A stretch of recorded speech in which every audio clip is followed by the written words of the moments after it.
평소 소신 발언과 남다른 엉뚱함으로 대중들에게 사랑을 받고 있는 방송인 사유리. 사유리는 인지도가 높은 방송인인 만큼 하나하나의 행동이나 발언들이 사회에 파급력을 갖는 셀럽이다. 이런 사유리가 최근 비혼 출산을 하게 되면서 벌써 사회에서는 연일 뜨거운 찬반 논란이 일어나고 있다. 그러나 찬반 논란과는 별개로 우리나라에서는 아직 비혼 출산이 엄연한 불법이다. 제3자 정자 기증자를 난임 부부의 가입력 휘득 목적으로만 기증하도록 되어 있기 때문이다. 산부인과 학회의 윤리 지침에 따라 부부관계만을 대상으로 정자 공여 시술을 하고 있다.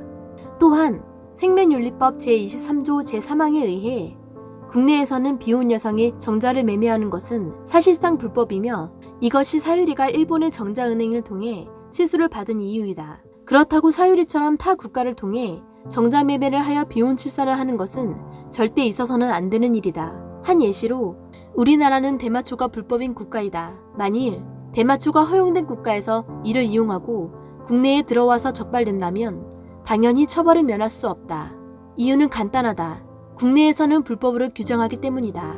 비혼 출산을 인정하면 곧 결혼이 가능하도록 지원하는 제도적 관점을 포기한다는 의미이기 때문이다. 사유리 씨에 대한 공감의 배경에는 우리 사회, 특히 젊은 세대에서 이미 비혼을 결심한 사람들이 소수가 아니라는 점이 크게 작용했음을 간과할 수 없다. 인구 감소의 원인은 출산율 저하와 미혼 남녀의 증가 때문이다.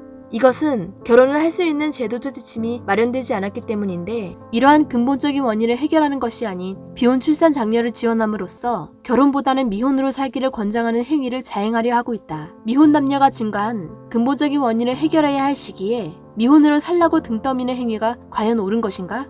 두 번째 문제점은 사회적 갈등을 야기하는 디자인 베이비의 탄생이다.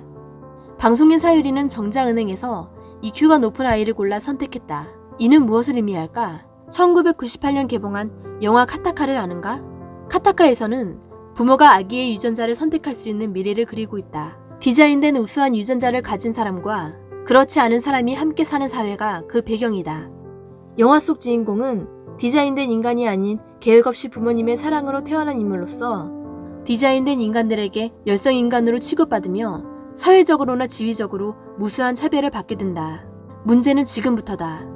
맞춤형 아이와 자연적인 임신 과정을 거친 일반 아이 사이에는 영화에서처럼 계급적 차별을 조장하게 되는 결과를 초래하게 될 것이다. 비혼 출산이 허용되면 낙태가 수월해지고 아이를 키우다 유기하는 경우가 늘 것이며 인간을 상품화하고 생명 경시 현상을 야기할 우려가 있다. 세 번째 문제점은 간과할 수 없는 유전질환 문제이다.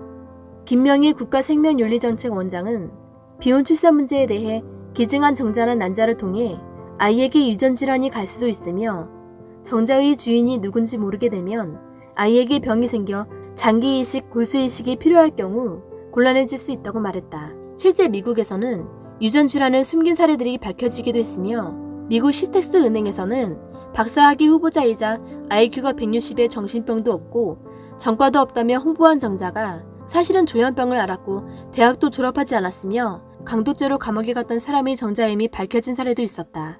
결국 문제를 갖고 있는 정자를 기증받아 태어난 아기는 소탈라세미아라고 불리는 주의력 결핍과의 활동장애를 진단받았으며 현재 이 아이는 자살 충동으로 인해 병원에 입원해 있는 상태다. 네 번째 문제점은 동성 커플의 대리모 출산이다. 비혼 출산이 법적으로 허용되면 동성 커플들의 대리모 출산이 필연적으로 발생하게 된다. 과거 사랑과 전쟁이나 막장 드라마의 소재로 쓰일 법한 비윤리적인 일이 자행되는 것이다. 건강가정기본법이 개정되어 대리모 출산이 가능하게 될 경우 동성 커플들은 대리모를 통해 출산 문제도 해결되기 때문에 이는 사회적으로 동성 커플을 인정하는 것이며 동성 커플들을 부추기는 사회 현상으로 발전할 수도 있다. 미국 네브라스카주에서는 게이 아들의 엄마가 그의 남자친구의 여동생 난자를 기증받아 대리모 출산을 한 사례가 있었는데 이는 윤리적으로 허용될 수 없는 근친 간의 출생이라는 점과 친모가 누구인가에 대한 문제로 많은 논란이 있었다. 이렇듯 동성 커플의 대리모 출산은 분명 윤리적으로나 생물학적으로 많은 문제점들이 있다. 그러나 더 큰 문제는 아이의 정서 발달과 정체성 형성에 있어 혼란을 준다는 것이다. 사회학자인 폴 설린스는 동성 부모가 아동에게 미치는 영향에 대해 발표하면서 동성 커플에게 양육된 아동들은 이성 부부에게 양육된 아동들보다 4배의 정신적 고통에 빠지게 된다고 말했다. 아이에게 부모를 선택할 권리는 없다. 아이가 정서적인 가정에서 부모님의 사랑을 받으며 자라도록 해야 한다는 부모의 의무는 분명 존재한다. 비혼 출산, 더 이상 논란이 되어서도 사회적으로 이를 부추겨서도 안 될 것이다. 구독과 좋아요는 많은 힘이 됩니다.